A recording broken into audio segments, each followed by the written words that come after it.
नमस्कार प्रिय साथियों, मैं हूं आचार्य श्रीधर खंडल और आप देख रहे हैं नक्षत्रवेद.com का मासिक भविष्यवाणी कार्यक्रम। इस मासिक भविष्यवाणी कार्यक्रम में मैं बात करने जा रहा हूं मेष राशि के जातकों के लिए कैसा रहेगा दिसंबर का महीना। पूरे महीने के बारे में बात करेंगे और गोचर ग्रहों की क्या व्यवस्था इस समय आपके कुंडली में बन रही है उसके बारे में पूरा विचार विमर्श करेंगे।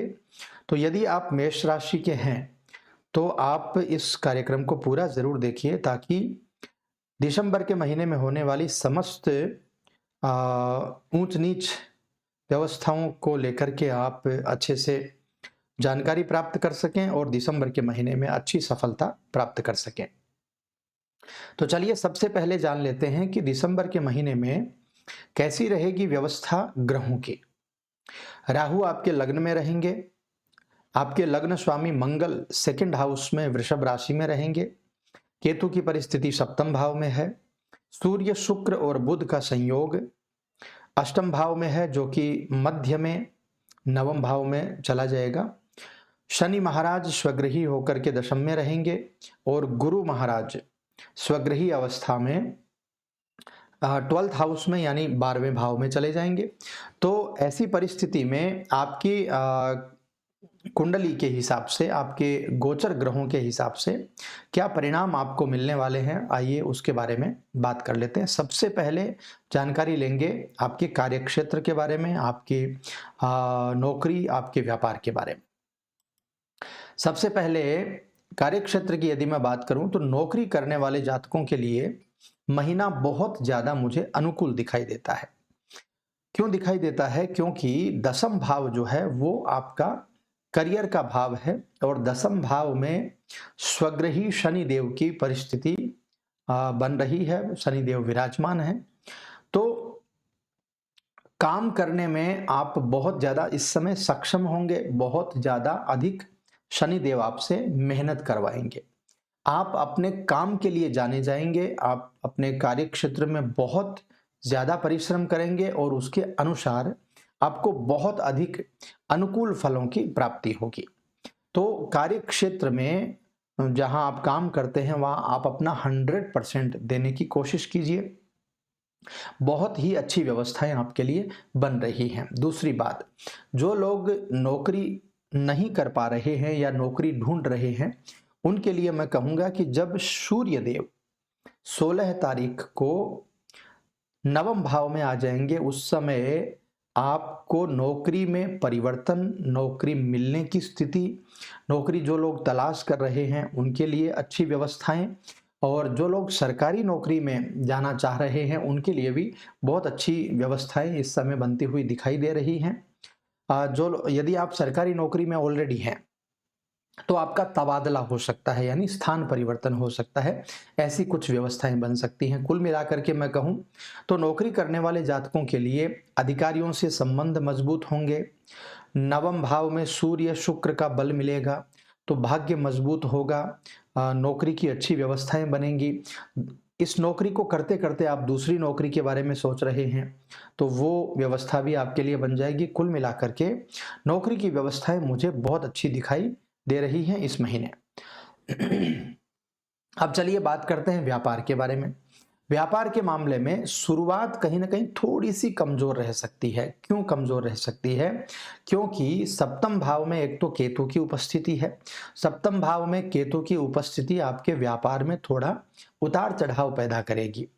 उतार चढ़ाव इसलिए पैदा करेगी क्योंकि सप्तम भाव जो है वो साझेदारी का भाव है। साझेदार आपका जो भी आपके व्यापार में साझेदारी में यदि आप व्यापार कर रहे हैं तो आपका साझेदार, आपका पार्टनर आपके साथ में कुछ बिना बताए कुछ ऐसी चीजें कर सकता है जिसकी वजह से कुछ प्रॉब्लम्स आपको क्रिएट हो सकती हैं। तो बहुत सोच समझ पूर्वक इस समय आगे बढ़िए और अपने साझेदार पर पूरा नियंत्रण रखिए। साझेदार के ऊपर आप आंख बंद करके विश्वास बिल्कुल भी मत कीजिए।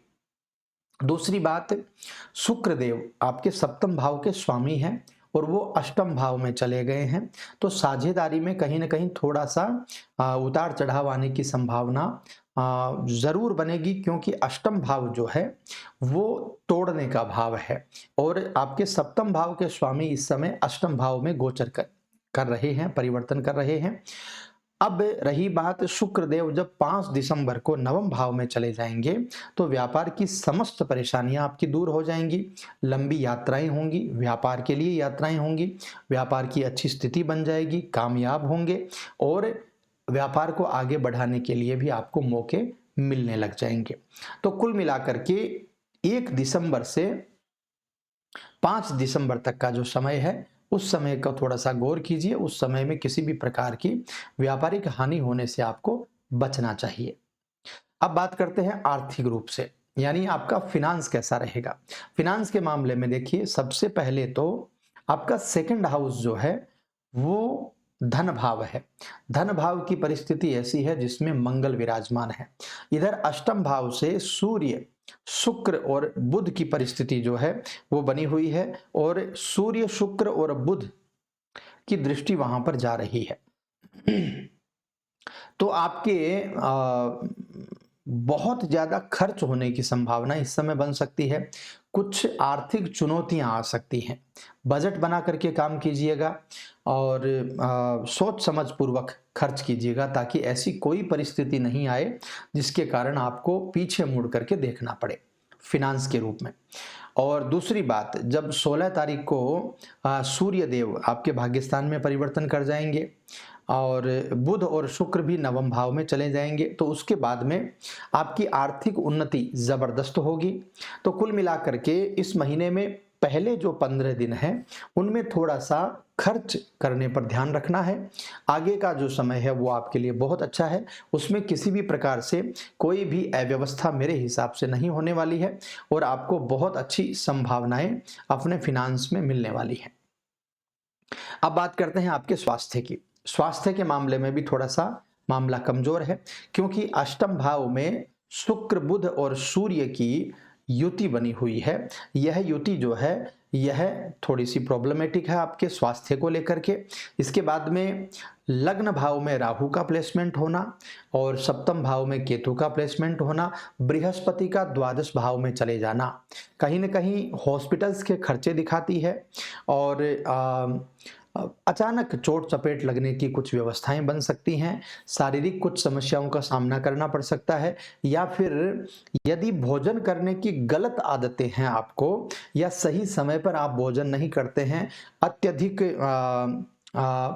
बाहर का भोजन करते हैं, जो बहुत ज़्यादा तला भुना हुआ भोजन है, असंतुलित दिनचर्या यदि आपकी है तो आपको अस्पताल के चक्कर काटने पड़ सकते हैं। पेट का ध्यान रखिए, अपने आपका जो रूटीन है उसको बहुत अच्छे से बना लीजिए। मॉर्निंग वॉक, इवनिंग वॉक आदि जरूर करिए, तब जाकर के ये व्यवस्थाएं भी आपकी अच्छी रहने वाली हैं।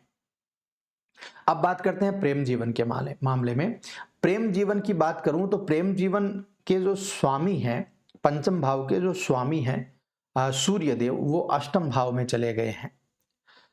प्रेम जीवन के लिए तो सूर्य की जो व्यवस्था है वो काफी अच्छी है, किंतु सूर्य जो है वो एक चीज आपके सामने गलत पैदा करेंगे और वो है एक दूसरे के प्रति अविश्वास। तो यदि ऐसी कुछ व्यवस्थाएं आपके प्रेम जीवन में बनती हैं तो उनसे सचेत रहिएगा। बाकी सब चीजें प्रेम जीवन के लिए अच्छी हैं। आप लंबी यात्राएं करेंगे, आपके अंतरंग संबंध बड़े अच्छे होंगे और आपके रिश्ते में प्रेम भी होगा। तो कुल मिलाकर के प्रेम जीवन में कोई ज्यादा अव्यवस्थाएं नहीं है। बस एक बात का ख्याल करिएगा कि अविश्वास नहीं हो और क्रोध की परिस्थिति बने तो उसका भी थोड़ा सा सॉल्यूशन आपको करना होगा। अब बात करें वैवाहिक जीवन की, तो वैवाहिक जीवन में सप्तम भाव में केतु की परिस्थिति है, लग्न भाव में राहु विराजमान है और दाम्पत्य जीवन का कारक जो ग्रह है वो शुक्र आपके अष्टम भाव में चला गया है। जीवन साथी की किसी बात को लेकर के आपको अविश्वास हो सकता है, आप बहुत ज्यादा शक कर सकते हैं, आप दोनों के बीच में दूरियां आ सकती हैं, दोनों के बीच में तनाव हो सकता है। दाम्पत्य जीवन को लेकर के कहीं ना कहीं थोड़ा सा सचेत रहने की इस समय मुझे जरूरत महसूस होती है। इसलिए आपके वैवाहिक जीवन में किसी भी प्रकार की कोई समस्या नहीं आए, उसके लिए सबसे पहले तो सूर्य को जल चढ़ाना प्रारंभ कर दीजिए। और दूसरी बात, शुक्र के लिए सफ़ेद वस्तुओं का दान प्रारंभ कर दीजिए। उससे क्या होगा, आपको क्रोध नहीं आएगा, आप बेवजह शक नहीं करेंगे, आपके प्रेम में कमी नहीं होगी और आपके दाम्पत्य जीवन में सब अच्छी तरह से व्यवस्थित रहेगा। अब बात करें पारिवारिक जीवन की, तो पारिवारिक जीवन के मामले में आपके सेकंड हाउस में मंगल की व्यवस्था बन रही है, जिससे आपके कुटुंब में, आपके परिवार में तनाव की व्यवस्थाएं दिखाई दे रही हैं। यदि ऐसी कोई व्यवस्था बनती है तो ध्यान जरूर रखिएगा। दूसरी बात, सुख भाव पर शनि देव की दृष्टि है, बृहस्पति द्वादश भाव में चले गए हैं, तो घरेलू खर्चा बहुत ज्यादा होगा, सुख में कमी आएगी, पारिवारिक माहौल थोड़ा खराब होने की व्यवस्थाएं बन सकती हैं। ऐसी व्यवस्थाओं को थोड़ा सचेत रह करके और सोच समझ पूर्वक आगे बढ़ने की आपको आवश्यकता है। यदि आप सोच समझ पूर्वक आगे बढ़ेंगे तो पारिवारिक जीवन भी आपका इस समय अच्छा निकल जाएगा। जितनी चीजें खराब हैं इस दिसंबर के महीने में, उन सब चीजों के लिए हम क्या उपाय कर सकते हैं उसके बारे में भी आपको बता देता हूं। बहुत सरल उपाय बताऊंगा। मंगलवार के दिन हनुमान चालीसा का पाठ करें, सेकंड हाउस आपका अच्छा हो जाएगा, मंगल के अच्छे प्रभाव आने लग जाएंगे। बुधवार के दिन काले तिल लेकर के मंदिर में दान कर दीजिए। उससे क्या होगा, आपका अष्टम भाव का जो बुध है, जिसकी वजह से आपकी बुद्धि भ्रमित होगी, आपको ज्यादा क्रोध आएगा, ये व्यवस्थाएं आपकी ठीक हो जाएंगी। करना कुछ नहीं है, बुधवार के दिन संध्या के समय जाना है, एक कटोरी में काले तिल लेकर के जाने हैं और मंदिर में वो दान कर देने हैं आपको। उससे बहुत अच्छी व्यवस्थाएं रहेंगी। शनिवार को हनुमान चालीसा पढ़िए, सुंदरकांड पढ़िए और चींटियों को आटा जरूर डाल दीजिए, मछलियों को दाना डाल दीजिए, उससे भी आपको फायदा मिलने वाला है। और मंगलवार के दिन, शनिवार के दिन हनुमान जी के मंदिर में जाकर के आपको प्रार्थना जरूर करनी है। मंगलवार और शनिवार को हनुमान जी के मंदिर में जाकर के जब आप प्रार्थना करेंगे आपके दाम्पत्य जीवन के लिए, आपकी सभी और व्यवस्थाओं के लिए, तो मेरे हिसाब से दिसंबर का महीना आपके लिए बहुत अच्छा निकलने वाला है और आपको बहुत सारे लाभ मिलने वाले हैं। तो मित्रों, बहुत सरल भाषा में दिसंबर महीने का राशिफल मेष राशि के जातकों के लिए मैंने आपको बताया है। यह कैसा लगा आपको कमेंट करके ज़रूर बता दीजिएगा। यदि अच्छा लगा हो तो लाइक, शेयर और सब्सक्राइब ज़रूर कर लीजिएगा, क्योंकि आगे आने वाले समय में भी ऐसे अच्छे वीडियोज़ आपको मिलने वाले हैं। मैं मिलता हूँ आपको अगले कार्यक्रम में, तब तक के लिए खुश रहिए। ओम नमः शिवाय।